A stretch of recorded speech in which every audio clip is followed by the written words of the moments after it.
It's a commonly held misconception that the Earth is a spherical object that revolves around the Sun.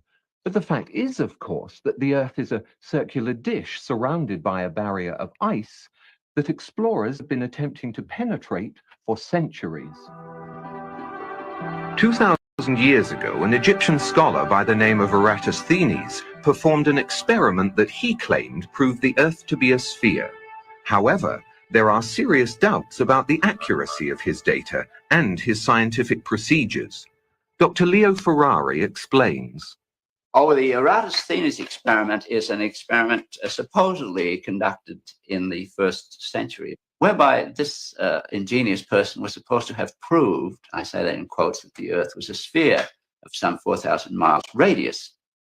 Eratosthenes one day noticed that the sun was directly overhead in Syene, whereas he noticed that on the same day, at the same time, the sun made an angle of 7.2 degrees to the vertical at Alexandria, which was some 530 miles away. How did Eratosthenes in the 1st century know what the sun was doing on the same day in two places which are 530 miles apart?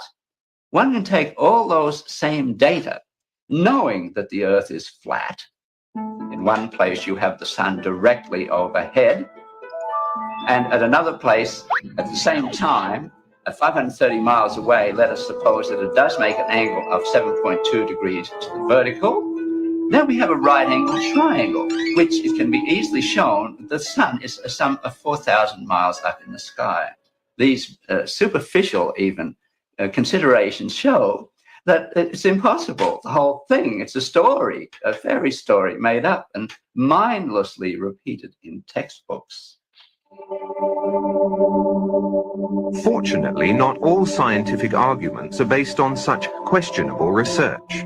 The Greek astronomer Ptolemy determined to everyone's satisfaction that the Earth is flat, circular, and the central body in the universe. His theory went unchallenged for 1,200 years. Not surprising, really. One need only look around.